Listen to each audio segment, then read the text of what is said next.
Hello and welcome to the Protect and Prevent podcast. My name is Opal Singleton. I'm the president of Million Kids, and we're an organization that has been in Southern California and across the nation combating trafficking and online exploitation of minors. And we've been doing this 15 years. We are a post-certified law enforcement trainer. We're dead serious about taking on these issues. So I would invite you to follow us at millionkids.org. That is MILLION, millionkids.org. Sign up for our newsletter. I believe, I'm prejudiced, but it's the best in the business. Every week, Dina Murray, one of the gals that works with us, she puts together 5 or 6, maybe 7 of the top cases, the top announcements, the top technology announcements that are happening that affect online exploitation of minors. And we put this together in a newsletter, and you get it absolutely free simply by going on and signing up for it. And literally getting the best of the best. We give you our commentary on each of the cases that come out, so it's really, really wonderful.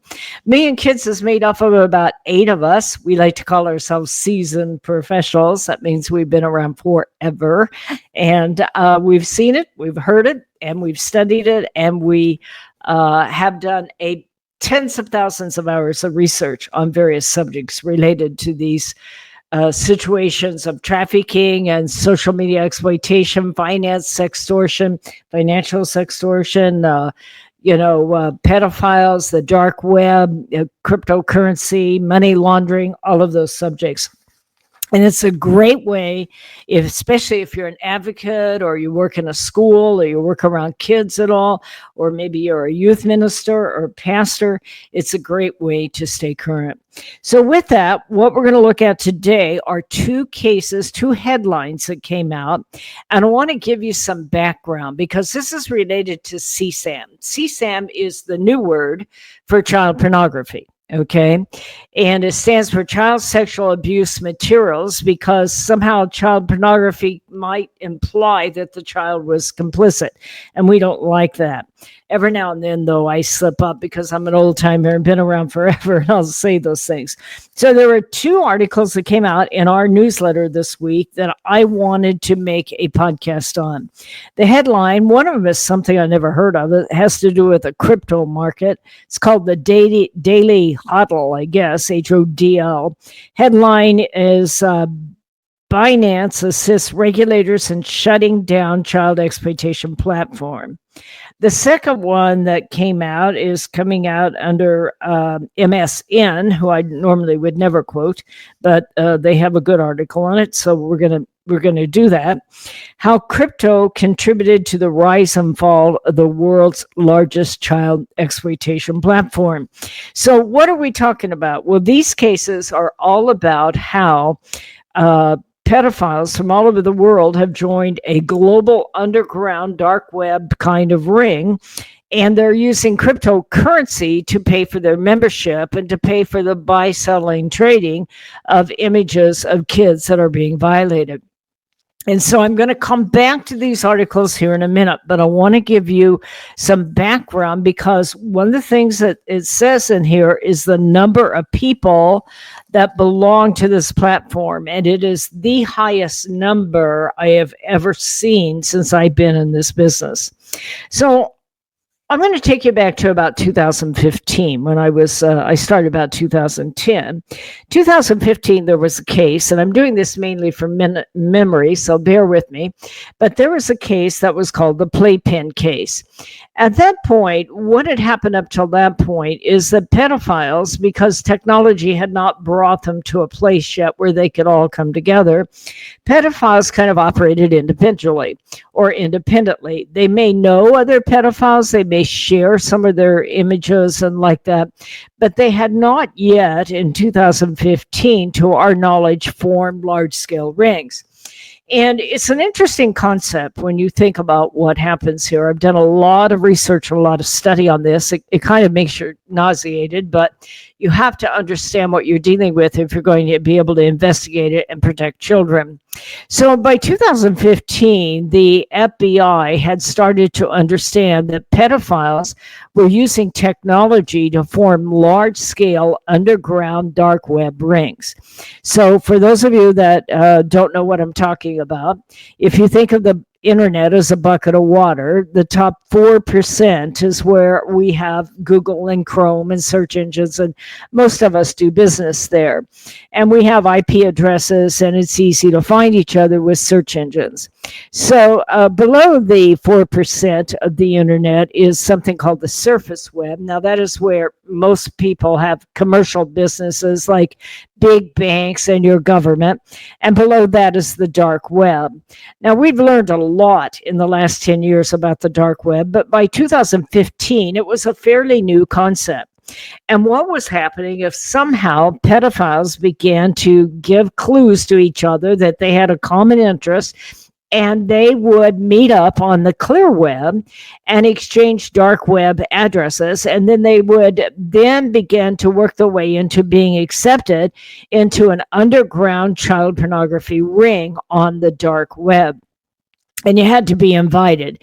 In those days, to set up a child pornography ring meant that you had to have a programmer, and it was very sophisticated. And so that meant that you had to have a pedophile that knew how to program computers. And also you needed an administrator that would begin to form these rings and start to vet people who wanted to get involved. Because sure enough, law enforcement's going to try to penetrate those rings to be able to find out how big they are. Well, the first one that I became familiar with was called the Playpen Ring, and it was back in 2015. I'm doing this from memory, but it was run by a guy by the name of Chase, if I've got that right. And he was the administrator. And somewhere the FBI figured this out, and they went in and arrested Chase and did not alert anybody else on the dark web that they had now taken control of a dark web ring. And that was very controversial in those days, by the way, and I get it. I'm glad they did, because I don't think anybody by 2015 had any understanding of just how big this was and what was going on. And they began to use a network investigative tool. That's kind of like putting a dye in the vein of your body and finding out where all the places it ends up. Now, I think in those days, nobody knew in their wildest imagination that these were, they're probably thinking maybe 25,000 people, 30,000, 50,000. But when they used that network investigative tool back in 2015, the Playpen Ring, child pornography ring, showed that it had 215,000 users. And everybody was pretty much blown away. Now, what they did at those days is when they went in the first time is they got a search warrant out of, I believe, Quantico, Virginia, or at least where they're headquartered. And as they began to go in and find the pedophiles and start to arrest them and prosecute them, they ran into a problem because their search warrant was for Virginia, but the first perpetrator, the first predator pedophile that they found was out of Oklahoma City, or Oklahoma, somewhere there. And he got an attorney and said, wait a minute, you cannot charge me because your warrant is not valid. It is back in Virginia. There was a man involved in this as I began to study it by the name of Dan McAlphin. And I didn't ever know the man, but I followed his career because he later gave his life in the fight against child pornography. And Dan was one of those people that began to help prosecute these cases and work with DAs and like that. And what happened is that in that case, it was taken all the way up. Now, I don't remember if it hit the Supreme Court or just a top appeals court, but at some point, there was a court ruling called the Rule of 41. And what that ruling basically said is when you're going into an environment like the dark web, you don't have to have a specific geolocation on your search warrant to be able to go in, because you don't know what you're going to find. And that began the fight of it. Later on, Dan McAlpin and his partner, who I cannot remember her name, but it was a mile long and Indian burger, I remember that. Anyway, what happened there is they were serving a search warrant later on to someone that had been arrested with, or was going to be arrested with child pornography. That individual apparently realized that the law enforcement had penetrated their ring and was realizing that law enforcement might be coming after him to serve a warrant. So in that case, he could see them through his Ring camera, and he ended up shooting both Dan McAlpin and his partner, and they both died. And so Dan McAlpin is a person who gave his life to defending kids and doing this dark web type thing. I never met him, but I always admired what he did. But it also taught us that if you are serving warrants, you need to know if there's a reasonable belief that they might know you're coming. Watch out for those Ring cameras. So this was 2015. They found literally the playpen case. It had 215,000 paid subscribers, or at least subscribers to it. In 2018, they found another ring. This is the law enforcement. And in this one, interesting enough, was investigated by the IRS, their criminal investigations group. And they were working with Homeland Security. Now, Homeland Security has a unique unit that you may or may not know about called the Internet Crimes Against Children. And they do a lot more, Homeland Security does, than working with just immigrants and like that. Amazing people. Anybody who works for the ICAC unit, Internet Crimes Against Children unit, they are absolute heroes, because that is the hardest of all kind of work. So Director Jared Koopman, it says here, when I looked this up from the IRS, was able to locate the Welcome to Video underground child pornography ring, and that was located in the dark web, and that is in 2018. Now, I say that because this is a fascinating kind of case when you start to look at it, because what was happening there is it was ran out of South Korea by a guy by the name of Jong Woo. I may have that right, but when they went through and found it, it literally had 1,000,002 subscribers. Over 4,000 of them, now keep in mind this is 7 years ago, over 4,000 of them were paying for membership. So immediately I realized that this is a way that organized criminal elements all around the world is going to make a lot of money by violating children. So it's an interesting thing that happens in pedophilia, is that they seem to want to buy, sell, and trade and build the libraries of kids that are being violated. By about 2015, they had found 3 databases, they meaning law enforcement around the world, found 3 databases out of Scotland, Ireland, and Norway, and they had over 30 million images each of violated children. So let me get this straight. That is not 30 million images. That is 30 million children who had their image taken. They were violated, and that violation was memorialized for eternity. And these kids are not only kids who have been sexually violated, but for the rest of their life, that those materials are going to go round and round in the dark underground. So this is when we began to realize just how big this is. Imagine at that point, 1.2 million pedophiles. So I began to understand how all of this takes place. I'll share some of it with you. So if you think of the internet as a bucket of water, the top 4% is where we all live. And then you get into the dark web, and that is something that has directories. So what happens is pedophiles, as the entire world began to connect by internet, they began to go online and they found each other. Now, that's an interesting process, in my opinion, because I can't imagine how that works. Now, I've seen a lot of inside information from law enforcement, which I'm not going to repeat here.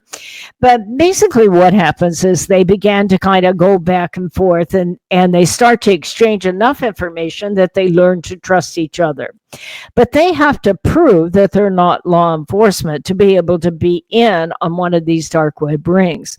So by 2015, 2018, setting up a dark web child pornography ring, a CSAM ring in the dark web, took a lot of expertise. You needed a programmer to do it, and it wasn't easy, and it was somewhat costly.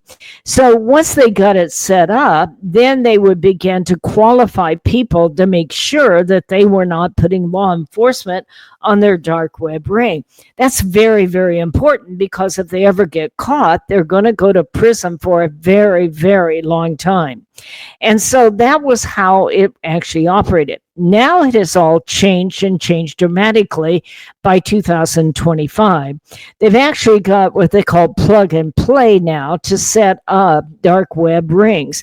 And they don't have to actually need a programmer. They can plug and play. And I read an article a while back that said the average person literally, or the average dark web ring only stays up about 55 days, and then they set up a new one, and they share the information so that the people know how to find the next dark web ring and join up. So I began to understand just how addictive that was. Think about what is happening here.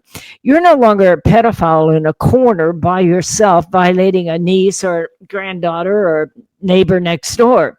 You are part of a large-scale ring of like-minded people. And I believe that that greatly enhances the addictive process. Not only has technology changed so that now you can even create deep fakes of child pornography, but you are sharing it literally with hundreds and now thousands of like-minded people.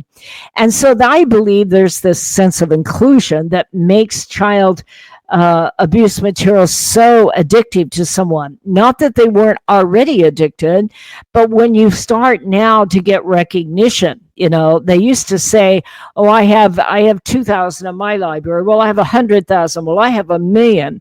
Well, now you're online and you're buy, sell, and trading these documents with other pedophiles.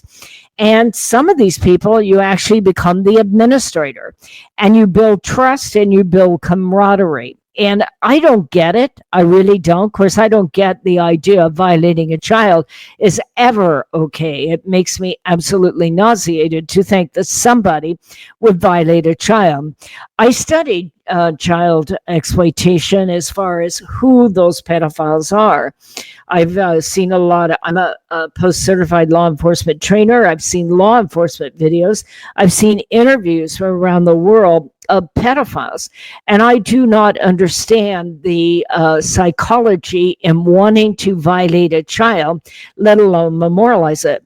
But this particular talk is about the impact of technology on these global rings. And what was happening is you're starting to see them greatly enhanced. You can see them duplicated. You can see videos. And then we began to see live streaming pay-per-view events. As early as 2017, that was a $1 billion business out of the Philippines. I saw one case where literally 50 people paid $7,500, and they all came together in 10 minutes, and they directed and recorded a child being violated in the Philippines. And they were all together online, like a Zoom, and they shared that. They shared the direction of it, and they shared the materials. And I thought to myself at the time, regardless of how sick it is, I thought to myself how addictive this is. You have inclusion, you have technology, you can build libraries, you can build massive libraries. One of the questions I had at the time is, will pedophiles quit absorbing and assembling these large pedophile rings, these large pedophile libraries, when in fact, if they can live stream it and then disappear, there's a lot less chance of them being caught. These large libraries literally lead to being caught because you don't know who's a law enforcement and who isn't. Now, they become quite a bit more sophisticated. I'm going to get to my other process here in a minute. But I saw a case that was about 2 years old. It was a case involving somebody by the name of De Leon. And he testified in court that he was part of a large-scale child pornography, a CSAM ring. And he said what happened is that they have automated the need to be able to qualify so that you're not actually talking to a person. This way, if you're law enforcement and you're trying to pretend you're one of them so that you can penetrate the ring, you're not actually talking to a person that you can arrest and charge and prosecute. In fact, he said in this case, and it's an interesting situation to me, he said that at first he was told that he had to have 3 images of someone over the age of 10. I think it was a female. And he submitted that, and he said, then I got a chat bot immediately telling me that they now need some of males that are in 5 to 8 years old. And he said, as soon as I submitted that, I was told that I literally had 3 minutes to submit 3 more of toddlers. Now, this is interesting because he's trying to qualify for the ring. He himself is a pedophile. And he's saying this in court, in his court case. But it also told you that what they're doing is using technology to keep from getting arrested. It is the bot that's telling you this. Otherwise, you get cut off and you have to start all over, proving to the group that you are not a law enforcement agency. And I thought that was interesting. Plus, they're paying for the membership. And so what happened is by 2015, they had found this one that had 215,000 users. And that was the original one, the Playpen case. By 2018, they had the Welcome to Video. And as they went in on that, it had 1.2 million people in their membership. Only 4,000, though, were using cryptocurrency to pay for that membership. But still, that meant that some criminal enterprise around the world is making about $300,000 a year for violating children in that case, and then being able to record that and pay the membership on that.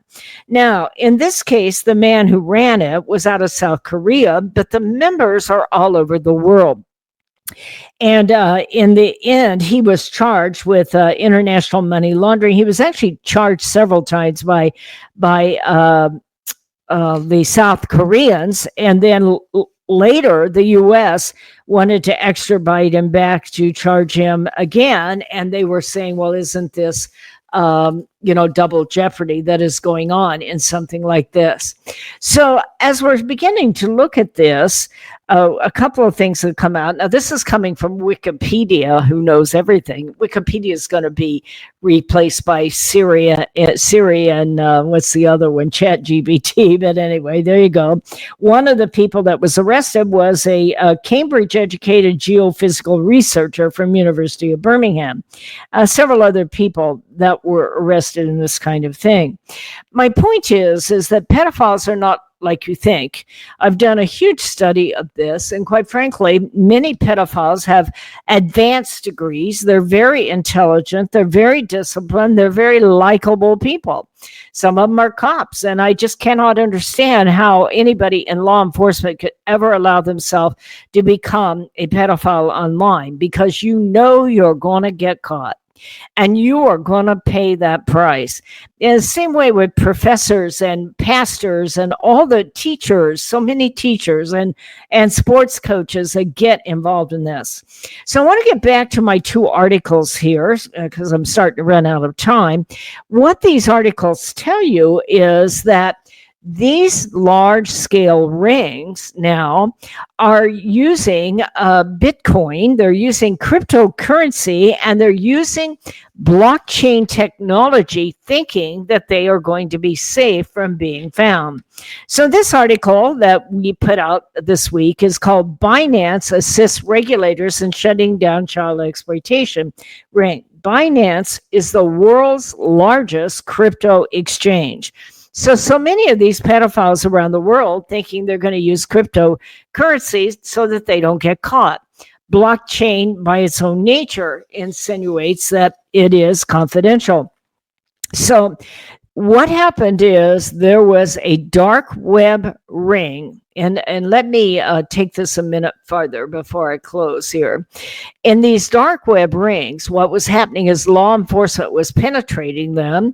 So many of these pedophiles now are going offshore into what is called bulletproof hosting. So all that is a country that's basically don't ask, don't tell. It's like Iceland's one of the biggest, Russia, China, Malaysia, Indonesia, Belize, all of those countries.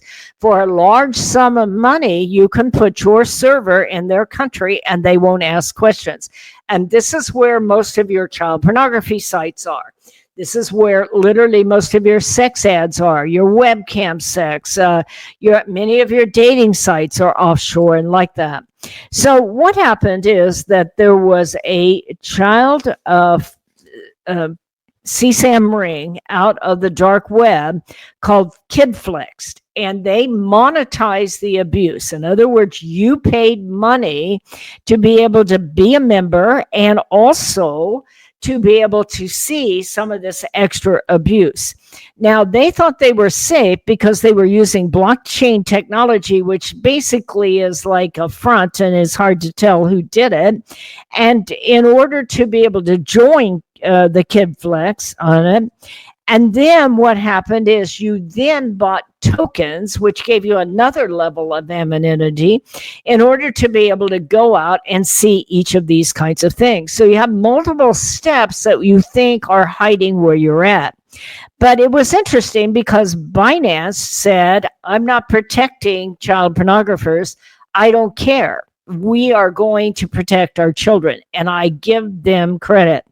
They came up with a list of crypto wallets that were linked to the KidFlex database, and they were able to cross-reference those wallets with their own subscriber database.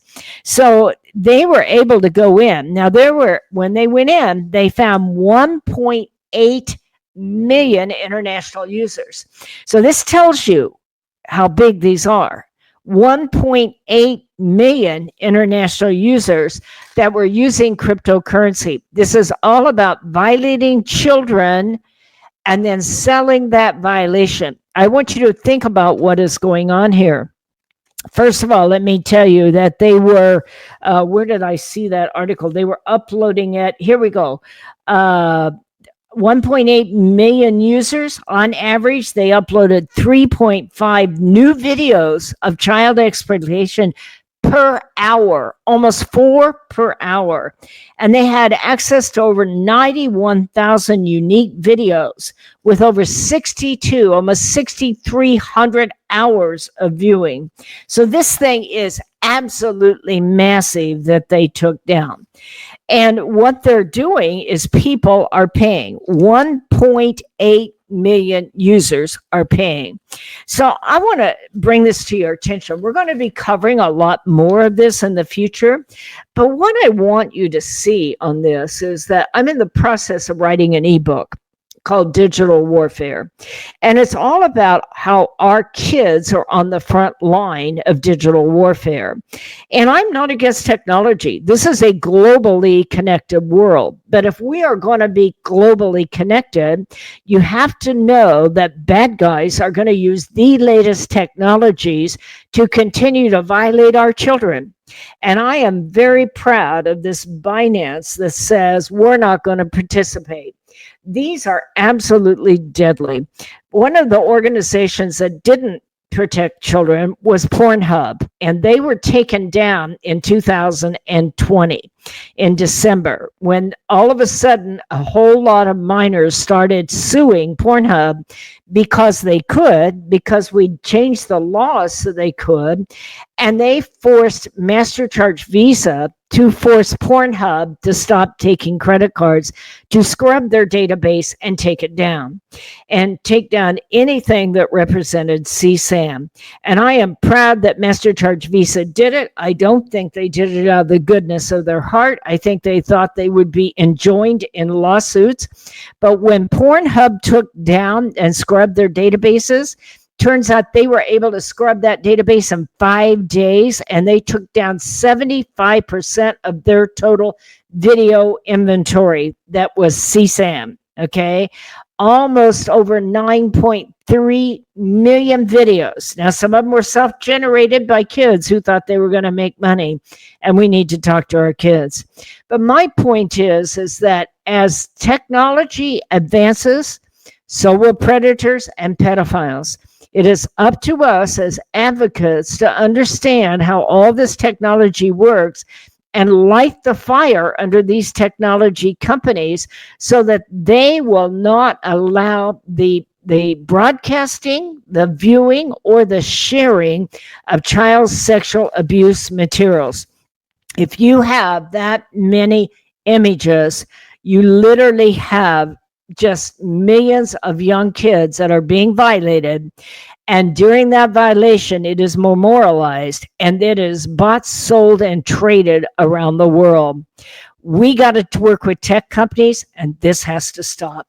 My name is Opal Singleton. If you want to write to me, OPAL at millionkids.org, not .com, .org. Go to millionkids.org, sign up for our newsletter while you're there. If you want to, have it in your heart, we'd appreciate your financial support and a donation. We're a small organization. We've been in business 15 years. We're a 501c3 public benefit organization, and we make every donation count. We are here to keep your kids, our kids, safe from predators.